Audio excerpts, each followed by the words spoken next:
ሰላም ጤና ይስጥልን ውድ የቻናላችን ተከታታዮች የፕሮግራማችን ቤተሰቦች፣ ይህ አብዲ ራዋ ቲዩብ ነው። ፕሮግራማችንን ላይክ በማድረግ እንዲጀምሩ፣ ላይክ ስታደርጉ የዚህም ፕሮግራም ተደራሽነት ተደማጭነት ከፍ ስለሚያደርግ ላይክ እያደረጋችሁ እንዲጀምሩ፣ አዲስ የሆናችሁ ሰብስክራይብ በማድረግ ለቻናላችን ቤተሰብ እንድትሆኑ በአክብሮት እየጋበዝን ይህንን ፕሮግራም ከሀገር ውጭ የምታደምጡ የቻናላችን ተከታታዮች የሁል ጊዜ ድጋፋችሁን በሱፐር ስቲከር፣ ሱፐር ቻት፣ ሱፐር ታንክስ ለቻናላችን እንድታበረክቱ በአክብሮት እየጋበዝን የመጀመሪያ ክፍል የዕለተ ቅዳሜ ፕሮግራማችን ትኩረት የሚያደርገው በምሳ ሰዓት የእንግሊዝ ፕሪሚየር ሊግ ከረጅም ሳምንት በኋላ በድጋሚ በተመለሰው ተናፋቂው ተወዳጁ ሊግ የሊጉ መሪ የሚኬል አርቴታ አርሴናል ዛሬ እንግዲህ 8 ሰዓት ተኩል በሜዳውና በደጋፊው ፊት የሀገሩን ልጅ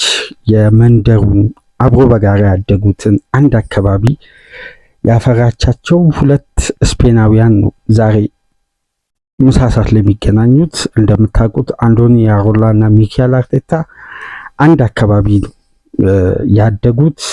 በሳን ሰባስቲያን ባስክ ጉፔስኮ በምትባል መንደር ውስጥ እንግዲህ ሁለቱም አሰልጣኞች ከዛ መነሻ እንደሆነ አመጣጣቸው ሁሌም የሚገለጽ ነው። ያ አካባቢ እንግዲህ አሰልጣኞችን በማፍራት በኩል እንግዲህ በዚህን ሰዓት ወጣት አሰልጣኞች በዘመናዊ እግር ኳስ ከፍ ብሎ የሚታዩ ትላልቅ አሰልጣኞችን ያበቃች መንደር ናት።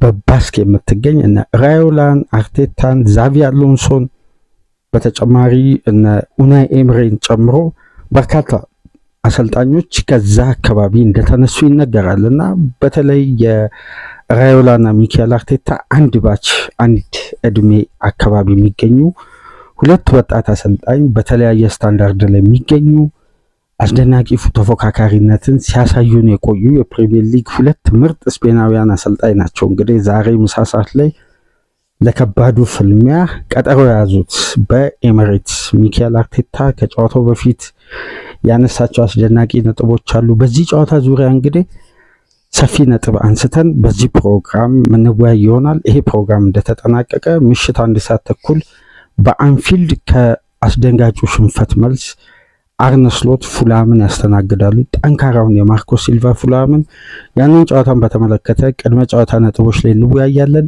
ነገ የሚደረገው ዛሬ ምሳ 8 ሰዓት ተኩል ከሚደረገው ጨዋታ ጋር በቀጥታ ተያያዥ ነው የስታንፎርድ ብሪጁን ፍልሚያ ቼልሲ ከማንቸስተር ሲቲ ጋር የሚያደርጉትን ጨዋታ ሰፋ ላሉ ቅድመ ጨዋታ ነጥቦችን አንስተን የምንወያይበትን ፕሮግራም ይዘንላችሁ የምንመጣ ይሆናል። ዕለተ ቅዳሜን እንግዲህ ከኛ ጋር ስታሳልፉ 3 የተለያዩ ነጥቦች ላይ ትኩረት አድርገን በሚኬል አርቴታ አርሴናል፣ በአርነ ስሎት ሊቨርፑል እና የነገው ተጠባቂ ትልቁን ጨዋታ በተመለከተ ቅድመ ጨዋታ ነጥቦች ላይ ዛሬ ቆይታ የምናደርግ ይሆናል። የእንግሊዝ ፕሪሚየር ሊግ እንግዲህ ትናንት ነው ምሽት አርብ የተመለሰው ላለመውረድ በሚደረግ ፉክክር ሌላኛው የለንደን ቡድን ዌስትሃም በሜዳው ወልቭስን አስተናግዶ 4-0 በሆነ ሰፊ ውጤት በማሸነፍ የአርሴናል የቅርብ ተቀናቃኝ የኖርዝ ለንደን ሌላኛው ክለብ ቶትንሃምን እንግዲህ ለመጀመሪያ ጊዜ ወደ ሬሌጌሽን ዞን መክተት የቻለበትን ውጤት ዌስትሃሞች አስመዝግበው እንግዲህ ለቶትንሃም ለሮቤርቶ ዲዘርቢ የመጀመሪያ ጨዋታቸውን ነገ እሁድ ከሰንደርላንድ ጋር ሲያደርጉ ቶትንሃም 18ኛ ደረጃ ላይ ሆኖ ነው እንግዲህ ጨዋታው የሚያደርገው። የዌስትሃምን ድል ተከትሎ ቶትንሃም ወደ 18ኛ ደረጃ ዝቅ ብሎ ዌስትሃም ደረጃውን ከፍ ማድረግ ችሏል። ይሄ አስደናቂ ትናንት ምሽት የእንግሊዝ ፕሪሚየር ሊግ ሲመለስ ከነ ድራማው ነው የተመለሰውና ወልቭስን 4-0 በሆነ ሰፊ ውጤት የኑኖ ስፒሪቶ ሳንቶስ ዌስትሃም ድል ማድረግ ችለዋል። በስፔን ላሊጋ ሪያል ማድሪድ ነጥብ ጥሏል። የነጥብ ልዩነቱ 6 ቢሆንም ባርሳ ቀሪ ጨዋታ እንዳለው ማድሪድ ቀደም ብሎ ተጫውቶ እንግዲህ በቫልቬርዴ ግብ በርካታ ደቂቃዎችን ሲመራ ቢቆይም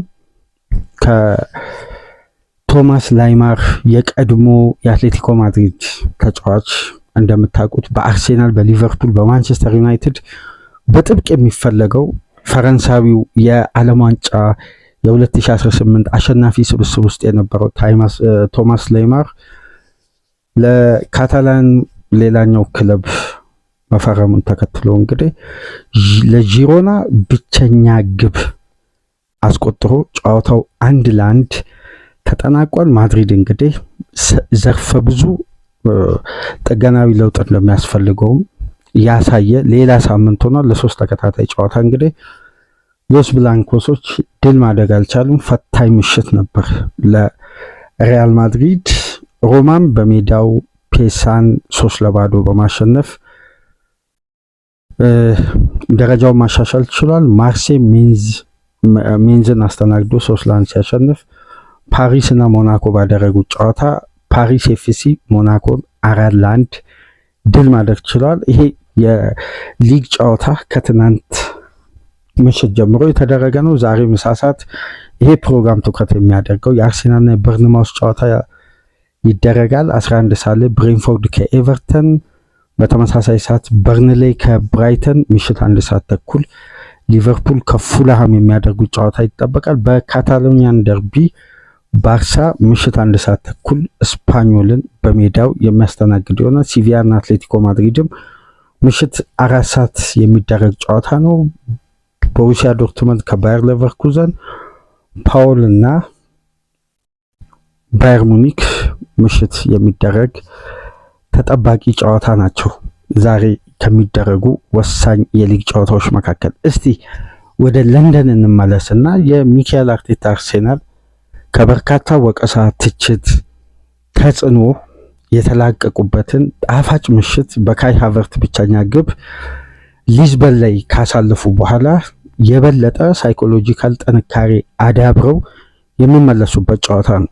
በተመሳሳይ ደግሞ የአንቶኒ አሮላ በርንማውዝ ለረጅም ሳምንታት ኢንተርናሽናል ብሬክን ጨምሮ ያለፈው ሳምንትም የሊግ ጨዋታ አለመኖሩን ተከትሎ ከበርካታ የእረፍት ቀናት በኋላ የሚመለሱ በርንማውዞች እንግዲህ አምና በዚህ ስቴዲየም አርሴናል ላይ ድል መጎናጸፋቸው ይታወሳል። ይህንን ተከትሎ ዛሬ የሚካኤል አርቴታ አርሴናል 8 ሰዓት ተኩል በርንማውዝን ሲጋብዝ በሁለት አስደናቂ ፍላጎቶችና ከፍተኛ ተነሳሽነት ነው። አንደኛ ነገ ለሚደረገው ለስታንፎርድ ብሪጁ ፍልሚያ ማንቸስተር ሲቲ ላይ የበለጠ ተስፋ አስቆራጭ የነጥብ ልዩነት ለመፍጠር በ12 ነጥብ ካሰፉ በኋላ የበለጠ በሊጉ ላይ መደላደል ፈጥረው የነገን ትልቁን ጨዋታ በተለየ ጉጉትና ፍላጎት እንግዲህ የቅርብ ተቀናቃኛቸው ሌላኛውን የለንደን ክለብ በጊዜያዊነት በመደገፍ ማንቸስተር ሲቲ ነጥብ እንዲያስጥል በከፍተኛ ጉጉትና ፍላጎት የዛሬውን ኃላፊነት ተወጥተው የነገውን ሚሽን ቼልሲ እንዲያጠናቅቅላቸው የሚመኙበት ሳምንት ነው። ሁለተኛው ደግሞ የአንቶኒ አሮላ በርንማውዝ በታሪክ ለመጀመሪያ ጊዜ ነው በተጠናቀቀው የውድድር ዓመት በደርሶ መልስ ጨዋታ 6 ነጥብ ከሚካኤል አርቴታ አርሴናል የነጠቁት። ታስታውሱ እንደሆነ በቫይታሊቲ ስቴዲየም የነበረውን ጨዋታ ዊሊያም ሳሊባ በጊዜ በሰራው ጥፋት በቀይ ካርድ ከሜዳ ወጣ። ጨዋታው በበርንማውዝ አሸናፊነት አርሴናል በጎደሎ አጠናቀቀ። በርንማውዝ ያን ጨዋታ ማሸነፍ ቻለ። በሁለተኛው ዙር ጨዋታ ደክላን ራይስ በጊዜ ግብ ያስቆጥርም ከረፍት በኋላ በተቆጠሩ 2 ግቦች በርንማውዝ 2-1 ማሸነፍ ቻለ። ይሄ በበርንማውዝ ታሪክ ውስጥ የተጻፈ ደማቅ ታሪክ ነው። በተጠናቀቀ የውድድር ዓመት ዘንድሮ ከ22 ዓመት በኋላ የሊጉን ዋንጫ ወደ መደርደሪያው ይዞ ለመምጣት ቆርጦ የተነሳው የሚካኤል አርቴታ አርሴናል የአምናውን አይነት መቀዛቀስ፣ በአማራጭ እጦት፣ በዴብዝ ክፍተት፣ በተደራራቢ ጨዋታ ጫና ችግር ውስጥ እንደማይገባና ከባድና ትላልቅ ጨዋታዎች ላይ የራሱን የጨዋታ መብቴ ይዞ በመቅረብ አስደናቂ ውጤቶችን ሲያስመዘግብ በዘንድሮ የውድድር ዓመት የአርሴናል ለስካሁኑ ጉዞ ትልቁ ማሳያ ነበር። ስለዚህ የዛሬው የምሳ ሰዓት ጨዋታ በተለየ ፍላጎት፣ ተነሳሽነት፣ የማሸነፍ ስነልቦናና በጥሩ ሞመንተምን የማስቀጠል ፕላን ነው የሚካኤል አርቴታ አርሴናል ዛሬ ምሳ ሰዓት ላይ አንዶኒ አሮላን በርንማውዝ የሚጋብዘው። የሁለቱ ቡድኖች ወቅታዊ አቋም በተለያየ መልኩ የሚገለጽ ነው። ምክንያቱም የበርንማውዝ ባለፉት 11 ጨዋታ ያለመሸነፍ 4 ጨዋታ ሲያሸንፍ 7ቱን በአቻ ውጤት ነው ያጠናቀቀው። ነገር ግን 6 ተከታታይ የአቻ ውጤት በማስመዝገብ ጨዋታን ባይሸነፍ እንኳን ወይ ለማሸነፍ ቢቸገር ከአቻ ውጤት የሚያስቆሙ ቡድን እስካሁን ድረስ አልተገኘም። ያለፉትን 5 ጨዋታ ደግሞ ከተመለከታችሁ በሁሉም ጨዋታዎች ላይ ግብ አስቆጥረዋል። ነገር ግን የተመዘገበው የአቻ ውጤት ነው። ለመጨረሻ ጊዜ በርንማውዝ ሲጫወት ከማንቸስተር ዩናይትድ ጋር ቫይታሊቲ ስቴዲየም ላይ ሃሪ ማጓየር በቀይ ካርድ በወጣበት 2-2 ነበር ያ ጨዋታ የተጠናቀቀው እና የአንዶኒ አሮላ በርንማውዝ በዘንድሮ የውድድር ዓመት ከአምናው ተሻሽሎ በቀረበባቸው በርካታ ጉዳዮች አሉ። የበለጠ ደግሞ በትላልቅ ተጫዋቾች ወደ ሌላ ክለብ መዘዋወር ከፍተኛ ክፍተት፣ መዳከም የሚስተዋልበት ወቅት ነበር። በተለይ ሲዝኑ ሲጀምር ታስታውሱ እንደሆነ 8 ተከታታይ ጨዋታ ያልተሸነፈ ብቸኛ ቡድን ነበር። ከዛም በኋላ ለ10 ተከታታይ ጨዋታ ድል ማድረግ አልቻለም በብዙ ውጣ ብረድ ውስጥ። ነገር ግን ከአሰልጣኙ አቅም በአነስተኛ ስብስብ በአነስተኛ ቡድን ውስጥ የሰሩትን ትላልቅ ስራዎችን ከግምት ውስጥ በማስገባት እንግዲህ የአንዶኒ አሮላን ቡድን አብዛኛው የእግር ኳስ ተንታኞችም የእግር ኳስ ተመልካቾችም ትላልቅ ክሬዲቶችን ይሰጣሉ። እኛ አሰልጣኝ እንግዲህ በቀጣይ ዓመት ከበርንማውዝ ጋር ይዘልቃሉ የሚለው ጉዳይ ሁሌም ጥያቄ ውስጥ እንደገባ ነው። በማንቸስተር ዩናይትድ ይፈለጋሉ። አንዳንድ ሩመርሶች አርነ ስሎት በአመቱ መጨረሻ የሚሰናበቱ ከሆነ ራዮላን ለማምጣት ሊቨርፑሎችም ያስባሉ ይባላል። የተለያዩ ፕላኖች ከተለያዩ ታላላቅ ክለቦች ጋር ስማቸው በቀጥታ ይያያዛል። እንደውም በቅርቡ ተመልክታችሁ ከሆነ አላቅም ሁለቱን የባስክ ከተማ ተወላጆችን ኡናይ ኤምሬንና ራዮላን በፍሎሬንቲኖ ፔሬዝ ክትትል ውስጥ እንደሚገኙ ዲዲዬ ዴሾን ጨምሮ ለሪያል ማድሪድ ቀጣይ አሰልጣኝነት ከታጩ አሰልጣኞች መካከል አንዱ ሆነዋል። ታዲያ የዛሬ ጨዋታ ለእንደነዚህ አይነት ትላልቅ ሹመት ለማግኘት በትልቁ ክለብ በሊጉ መሪ የዘንድሮ ጥንካሬ አስደናቂ የሆነው የሚኬል አርቴታ አርሴናል ላይ የሚመዘገበው ውጤት ለአንዶኒ አሮላ ተጨማሪ ክሬዲት እና ሌላ የትላልቅ ክለቦችን ፍላጎት ወደ በርንማውዝ አይኖች ሁሉ ከፍ ብሎ እንዲመለከቱ የሚያስገድድ ነው። ታዲያ የዛሬው ጨዋታ ለሁለቱም ቡድኖች የበለጠ ወሳኝ ነው። የበለጠ ደግሞ ለሚኬል አርቴታ አርሴናል በዋንጫ ፉክክሩ ላይ ኢፌክቲቭ ሆኖ ለመዝለቅ። ነገር ግን ስለ ዛሬው ተጋጣሚ እስቲ በርንማውዝ የተወሰኑ ነጥቦች እናንሳና ወደ አርሴናል እንመለሳለን። ከተጠናቀቀው የውድድር ዓመት አንስቶ የበርንማውዝን ስብስብ የበርካታ ክለቦች የምልመላ እቅድ አይኖች በአጠቃላይ ያረፉበት ስብስብ ነበር። የአርሴናል ሁለተኛው ግብ ጠባቂ ኬፓ አሪዛባላጋ በድጋሚ ራሱ ማግኘት የቻለው በበርንማውዝ በነበረው አስደናቂ ብቃት ነው። በተመሳሳይ 3 የኋላ መስመር ተጫዋቾች ዲን ሃውሰን በሪያል ማድሪድ 56 ሚሊዮን ፓውንድ ተከፍሎበት ወደ ዋና ከተማ ወደ ስፔን ወደ ማድሪድ መዘዋወር ቻለ። ኢራዛባኒን ከተመለከታችሁ ይሄም ተጫዋች 50 ሚሊዮን ፓውንድ ተከፍሎበት ወደ የአውሮፓው ሻምፒዮን ያምናው አስደናቂ የቡድን ቅንጅት ፍሉዲቲ በማሳየት በዓለም እግር ኳስ መነጋገሪያ የሆነው ቡድን ፔዥም ይህን ተጫዋች ይህን ሴንተር ባክ ማስፈረም ቻለ።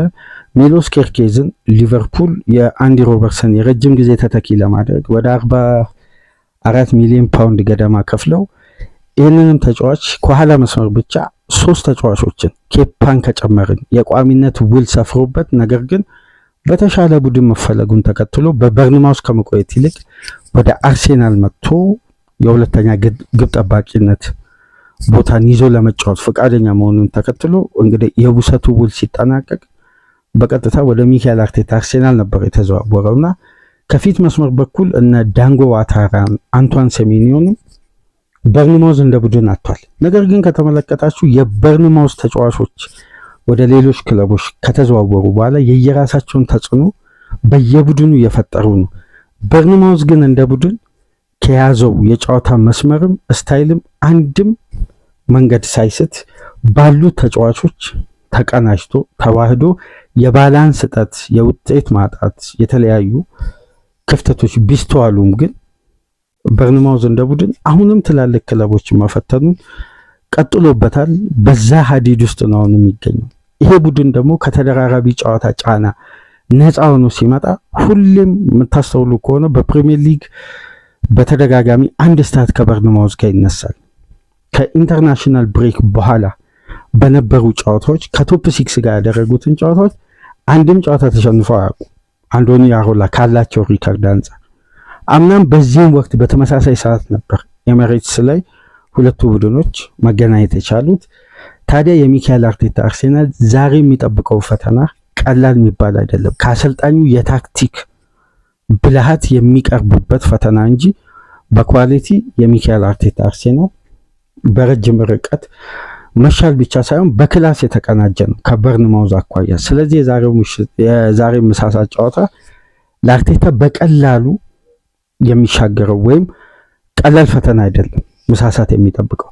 ነገር ግን የሚካኤል አርቴታ አርሴናል ትናንትና አሰልጣኙ በነበረው ጋዜጣዊ መግለጫ ለደጋፊውም ጥሩ አእምሯዊ ጥንካሬንና መነሳሳትን የሚፈጥር ጋዜጣዊ መግለጫ ነበረው ቆይታ ነበረውና የትናንትናውን ጋዜጣዊ መግለጫ ለተመለከተ ለሁለት ተከታታይ የካፕ ጨዋታ ሽንፈት ቡድኑ ላይ ሲደርስ የነበረው ውርጅብኝ፣ ሲደርስ የነበረው የሚዲያ ዘለፋም፣ ጫናም፣ ትኩረትም በአንድ ተቀይሮ ሚካኤል አርቴታ አሁን ሪስፖንስን የመስጠት አቅሙን በትላልቅ ውድድሮች ላይ በአግባቡ ማሳየቱን እንግዲህ በድፍረት ሚዲያ ፊት ቀርቦ ያለምንም ተያያዥ ምክንያቶች አርሴናል በዩኤፋ ሻምፒዮንስ ሊግ ያለው ትኩረት የበለጠ ከኤፍኤ ካፕ ከካራቦ ካፕ በተሻለ ሁኔታ ምላሽ ለመስጠት አንድን ጨዋታ ሲዘጋጅ አስፈላጊውን ምላሽ መስጠት እንደሚችል በየትኛውም የጨዋታ ዘዴ ሊሆን ይችላል።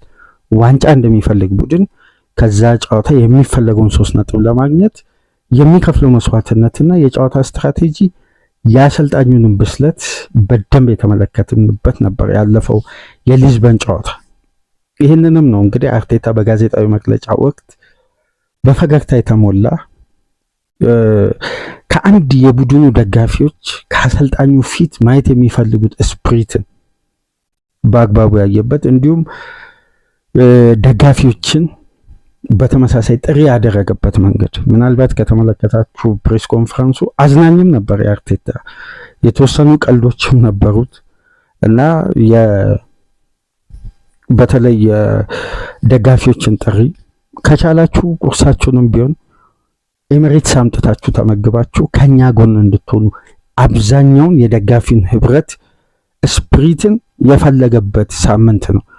ይሄ ለመሰላችሁ ቡድኑ በተከታታይ ሳምንታት በሚዲያው በኩል በሚፈጠርበት ጫና የደጋፊዎች መበታተን ወይም በሀሳቦች ልዩነት ላይ መቆም እንደ ቡድን ሳፖርት የማድረግ አቅምን አርሴናል እያጣ መምጣቱ በደንብ ሶሻል ሚዲያውን እኮ ካስተዋላችሁ በተለይ ኤክስን አንዳንድ ትላልቅ ተከታይ ያላቸው ምናልባት የማንጠብቀውን አይነት አስተያየት አርቴታ አርሴናልን ከዚህ በላይ ከፍ ማድረግ አይችልም፣ የዋንጫ ተፎካካሪ መሆን በኤፍኤ ካፕ እና በካራቦ ካፕ በሁለቱም ጨዋታዎች የታየው የአርሴናል ምስል የተለያየ ነው።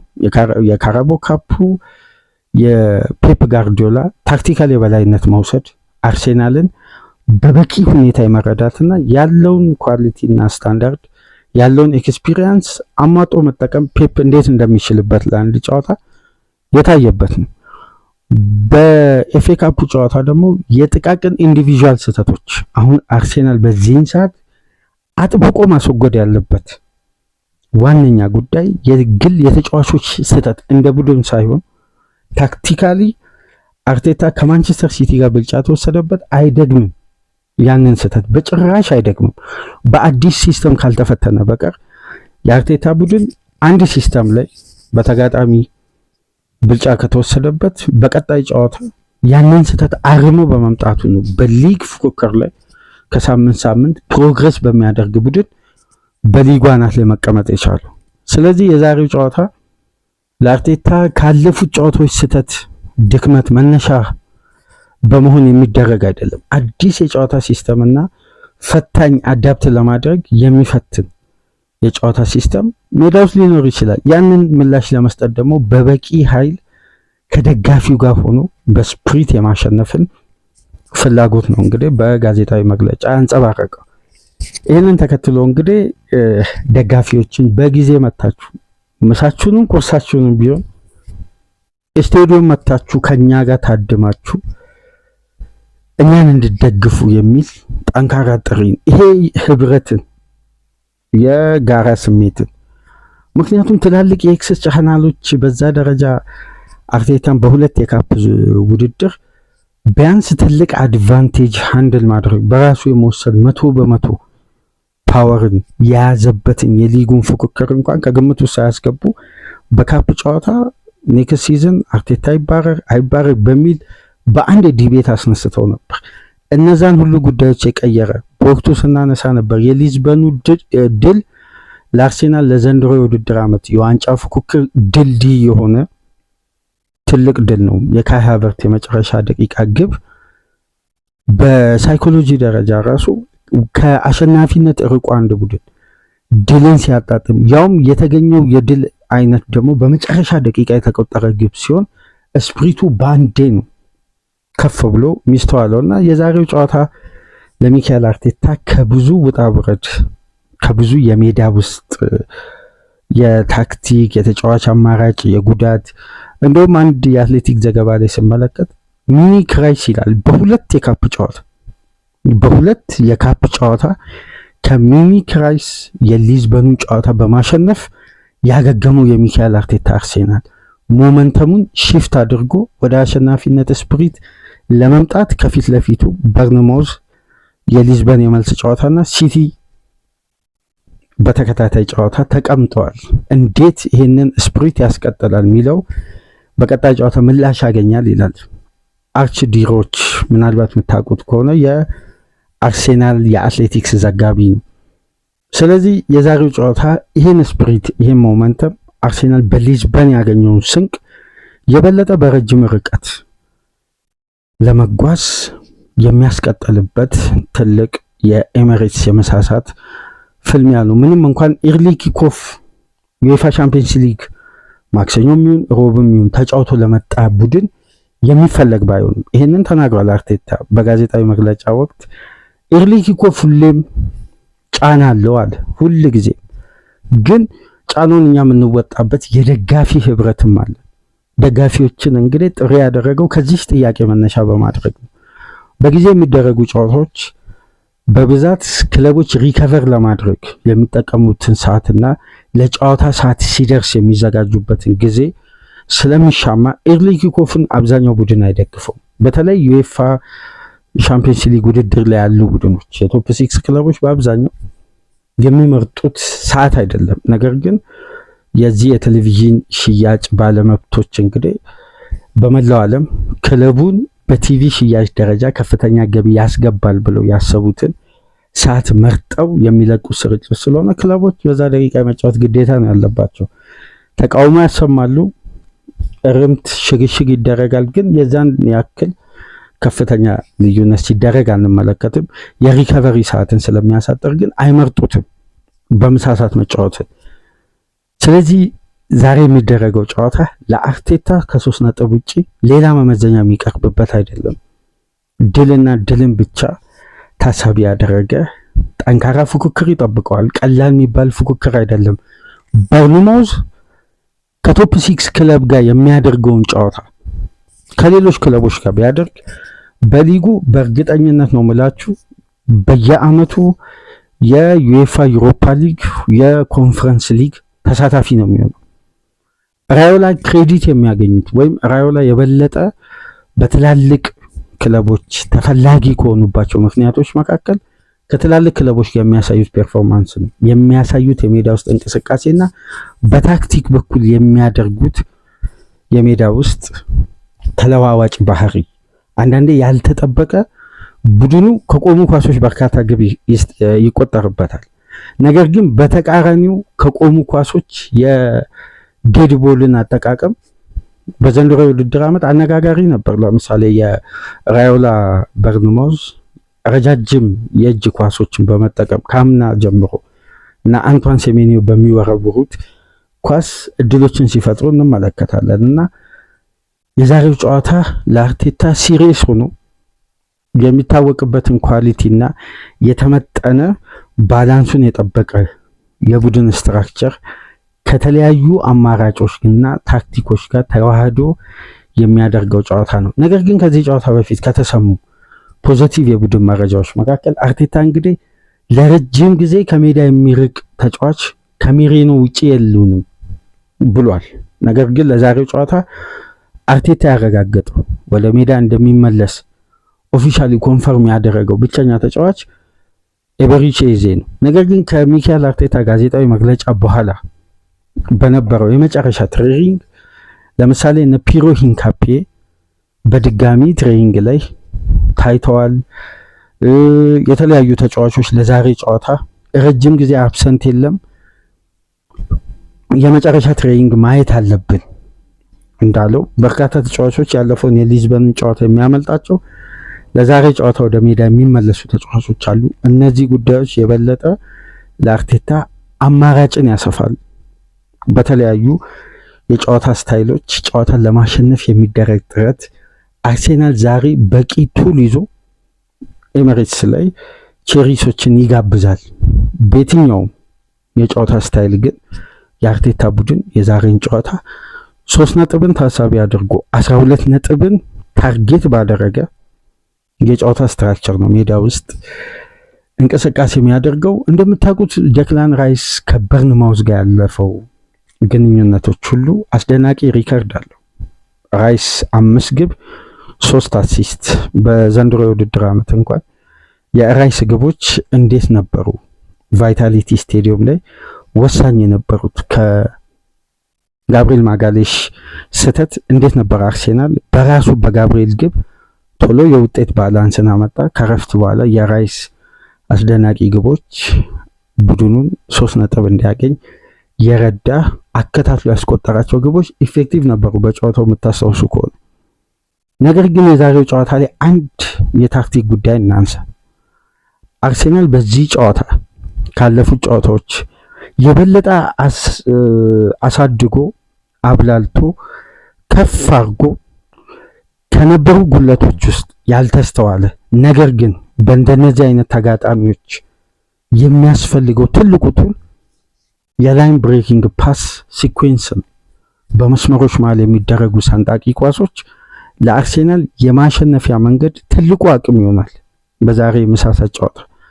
ምክንያቱም የበርንማውዝ የጨዋታ ስትራክቸር ከሎው ብሎክ ወደ እያንዳንዱ ፌዝ የሚቀያየረው ከኳስ ጋር ሲሆን ነው እንጂ ያለ ኳስ ያለው የጨዋታ ስትራክቸር ጠባብ ስፔሶችን የሚፈቅድ የራሱን ሜዳ በ4-4-2 ስትራክቸር ሎው ብሎክ ጥብቅ አድርጎ ለመዝጋት የሚጥር ለድሪብለር ለፓስ ይሄ ተመሳሳይነት ባህሪ ያላቸው የአማካይ ክፍል ፓሶችን የማይፈቅድ ድሪብለር ለሆኑ ተጫዋቾች ስፔሶችን የማይፈቅድ አይነት ቡድን ነው። ይሄ በስትራክቸር የተዋቀረ በአንድ ለአንድ ግንኙነት አግሬሲቭ የሆነ ቡድን ሳይሆን ያን የመጫወቻ ሜዳ ብሎክ በማድረግ አብዛኛው ደቂቃ ላይ መቆየት ይችላሉ እና ይሄ የጨዋታ ስትራክቸርን ደግሞ በአብዛኛው ከሚበታቱኑ የጨዋታ ስታይሎች መካከል ከአማካይና ከተከላካይ ክፍል የሚነሱ የላይን ብሬኪንግ ፓስ ነው።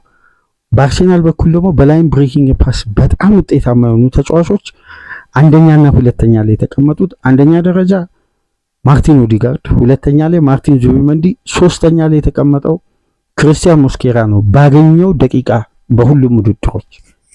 ስለዚህ አርሴናል በዛሬው ጨዋታ የነ ጋብሪኤል ማጋሌሽ ዋይድ እና ዲያጎናል ከሆኑ ፓሶች ይልቅ ፔኔትሬሽን የላይን ብሬኪንግ ፓስ ፕሮግሬሲቭ ፓስ አስፈላጊ መሆኑን የበለጠ የምንመለከትበት ነው።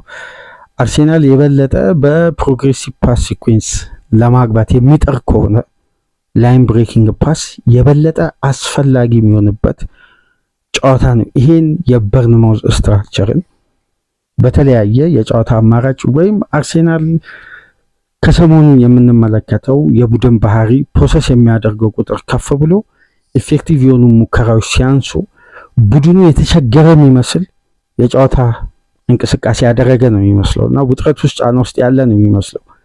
ይህን ፕሮግረስ ለማድረግ ደግሞ የበለጠ ክለቦች የሚፈልጉት የአማካይ ክፍል ጥረትም የተከላካይ ክፍል እገዛም በላይን ብሬኪንግ ፓስ ነው። ስለዚህ ዛሬ አርቴታ ይሄን ጉዳይ በተለየ የጨዋታ ስትራክቸር እና የተጫዋቾች አጠቃቀም ሜዳው ላይ በድፍረት የሚደረግ ለድል ብቻ የሚደረግ ሚሽን ነው። የዛሬው ጨዋታ በየትኛውም መመዘኛ ከ3 ነጥብ ውጪ ሌላ ተጨማሪ ውጤቶች እንዲመዘገቡ የማይፈለግበት ጨዋታ ነው። ምክንያቱም ይሄ የመጨረሻ ፋይናል ላፕ ነው፣ የመጨረሻ የመሮጫ ስቴጅ ነው። እዚህ ጋር መንሸራተት ተጨማሪ ዋጋ ነው የሚያስከፍለው። ይሄ ስቴጅ የማሸነፊያ ስቴጅ ብቻ ነው። ከድል ውጪ ሞመንተምን በድጋሚ ለሚዲያውም ከፍተኛ እሳት ለማንሳት የሚያመች በር መክፈት ነው። በተቃራኒው በተጫዋቾች ስነቦና ላይ ጫና መክፈት ነው። ስለዚህ ይሄ ኤርሊ ኪክኦፍ ጌምን ዛሬ አርቴታና ልጆቹ በድል ይወጡታል ተብሎ ይጠበቃል። ለዚህም ነው ኦፕታ ለአርሴናል 72.6% የአሸናፊነት ሬት መስጠት የቻለው። በመጨረሻም እስቲ ስለ ሁለት ወጣት ዛሬ ተቀይሮ ሊገቡ ስለሚችሉ ሁለት አስደናቂ የፕሪሚየር ሊግ ወጣቶች በበርንማውዝ እና በአርሴናል ያሉ ስለ ሁለት ወጣቶች እናንሳ። አንደኛው ማክሲ ዳውንማን ነው። ባለፈው ዕለት በዩኤፋ ቻምፒየንስ ሊግ የተጫዋቹ ተቀይሮ መግባት በአርሴናል ፖሴሽን ላይ ምን ያክል ኢፌክቲቭ እንደሆነ ቡድኑ ከዳውንማን ተቀይሮ ከገባ በኋላ ሲያደርግ የነበረው እንቅስቃሴና የተጫዋቹ ፓሶች ሁሉ ፎርዋርድ ፓስ መሆኑን ተከትሎ የአርሴናልን ማጥቃት አንድ ስቴፕ አሳድጓል ተብሎ ብዙ ሲሞገስ ነበር። ይሄ ተጫዋች እንግዲህ በዩኤፋ ቻምፒየንስ ሊግ በወጣት እድሜው በመሰለፍ በታሪክ ሁለተኛ ተጫዋች ሆኗል። ከፊሊፕ ፓቪች በመቀጠል የባየር ሙኒኩ ተጫዋች በመቀጠል በ16 ዓመቱ ከ97 ቀን ላይ የተገኘ በታሪክ ሁለተኛ ተጫዋች ነው በዩኤፋ ቻምፒየንስ ሊግ። በዚህ እድሜ ላይ ሆኖ ጨዋታ ያደረገ አስደናቂ ወጣት ተጫዋች ነው። እንግዲህ ዳውንማን የሰሞኑ የአርሴናል በጨዋታ ሂደት ላይ አቀናባሪ ሆናለች። ከክንፍ እየተነሳ ይሄ ተጫዋች ልዩነት መፍጠሩን በደንብ እየተመለከትን ነው። በኤፍኤ ካፕ ጨዋታ አርሴናል ሽንፈት ያስተናግድ እንጂ የዳውንማንን ጥረት ለተመለከተ አርሴናል ያን ጨዋታ 100% ማሸነፍ ነበረበት። እንደ ተጫዋቹ ጥረት አስደናቂ ጨዋታ ነበር ለተጫዋቹ። በተጨማሪም ደግሞ በበርንማውዝ በኩል ያለው ተቀይሮ የሚገባው እንደምታውቁት አርሴናል 3-2 ቫይታሊቲ ስቴዲየም ላይ ሲያሸንፍ ለበርንማውዝ ሁለተኛዋን ግብ ማስቆጠር የቻለው ክሩፒ ነው።